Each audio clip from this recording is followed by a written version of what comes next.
Hi ನಮಸ್ಕಾರ ಎಲ್ರಿಗೂ. ಇವತ್ತು ಬಂದ್ಬಿಟ್ಟು ಫ್ರೈಡೇ, ಹಾಗೆಯೇ ಇವತ್ತು ಮಹಾಶಿವರಾತ್ರಿ. ಎಲ್ರಿಗೂ ಕೂಡ ಮಹಾಶಿವರಾತ್ರಿ ಹಬ್ಬದ ಹಾರ್ದಿಕ ಶುಭಾಶಯಗಳು, ಹಾಗೆಯೇ ಅಂತಾರಾಷ್ಟ್ರೀಯ ಮಹಿಳಾ ದಿನಾಚರಣೆಯ ಹಾರ್ದಿಕ ಶುಭಾಶಯಗಳು. ಬೆಳಿಗ್ಗೆ ಎದ್ದು ಬೇಗ ಬೇಗ ಮನೆ ಕೆಲಸ ಎಲ್ಲ ಮಾಡಿಬಿಟ್ಟು ಸ್ನಾನ ಮಾಡಿ ದೇವ್ರ ಪೂಜೆಯನ್ನು ಸಹ ಮಾಡಿದ್ವಿ. ಹಾಗೆಯೇ ಇವತ್ತು ಮಹಾಶಿವರಾತ್ರಿ ಆಗಿರೋದ್ರಿಂದ ಮನೆಯಲ್ಲಿರುವಂತಹ ಪುಟ್ಟದಾದಂತಹ ಶಿವಲಿಂಗಕ್ಕೆ ವಿಶೇಷವಾದ ಪೂಜೆಯನ್ನು ಸಹ ಮಾಡಿದ್ವಿ. ಹಾಗೆಯೇ ಇವತ್ತು ಮಧ್ಯಾಹ್ನದ ಲಂಚ್ಗೆ ಶಾವಿಗೆ ಮತ್ತು ಸಾಬುದಾನಿ, ಸಾಬಕ್ಕಿ ಅಂತ ಏನು ಕರಿತೀವಿ, ಅವೆರಡನ್ನ ಸೇರಿಸ್ಬಿಟ್ಟು ಪಾಯಸವನ್ನು ಮಾಡಿದ್ದೆ. ಹಾಗೆಯೇ ಅದ್ರ ಜೊತೆಗೆ ಪೂರಿಯನ್ನು ಸಹ ಮಾಡಿದ್ದೆ.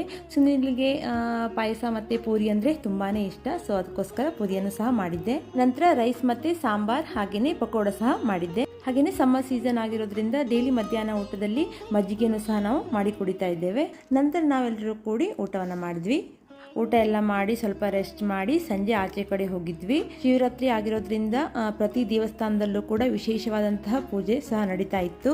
ಇದಾಗಿತ್ತು ನಮ್ಮ